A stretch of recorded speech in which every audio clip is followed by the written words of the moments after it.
So, picture this: 100 scientists suddenly packing up their offices overnight.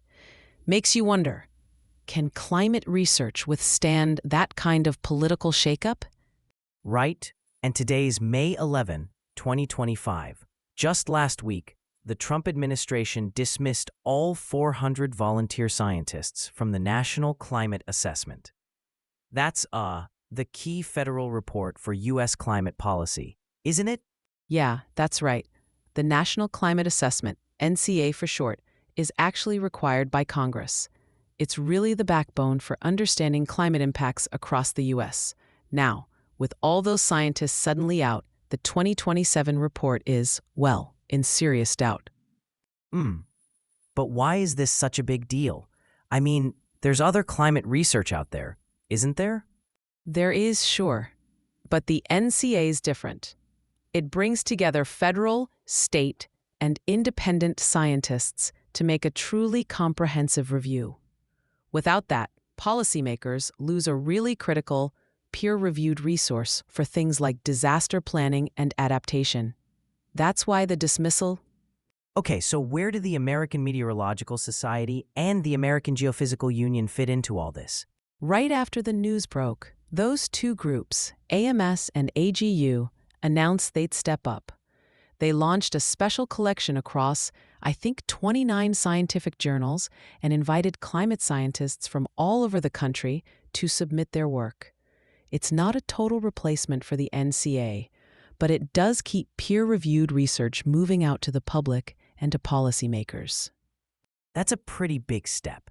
But how do they make sure the science stays credible, especially without federal oversight? Good point. The AMS and AGU journals already have a strong track record. They're peer-reviewed, and their standards haven't changed. The open call just means more researchers can contribute. But every paper still goes through the same review process. The idea is to keep up the momentum the NCA had, just outside government channels. And it's all open access, right? So not just scientists, anyone can actually read it? Exactly. That's the goal. Make it widely accessible. Local officials, teachers, business leaders, anyone who needs solid information can get it. That's especially important as climate risks keep growing. But isn't there a risk here? Like, if government steps back, could that leave gaps or maybe make people trust the research less? There's always some risk, yeah. But sometimes when science operates independently, it can actually build more trust, especially if politics are in play. If people see scientists working together, without political pressure, that can make the process feel even more credible. What if this keeps happening? I mean, if governments keep pushing climate science to the side, could this become kind of normal? If the government keeps pulling back, that's a real risk. Policies might not be grounded in science, disaster response could suffer, and public trust could erode. That's why things like this AMS-AGU effort are important. They make sure the research and data don't just disappear, even if the official channels are blocked. Have other countries done anything similar, or are we seeing this mostly in the U.S.? Not many cases quite like this in the U.S., honestly, but internationally, there have been times when strong scientific societies picked up the slack when governments stepped back. The main lesson is that independent, well-organized science groups can keep research moving and keep the public informed, even when politics get in the way. So, in a sense, this is kind of a stress test for how resilient climate science is in the U.S. That's exactly it.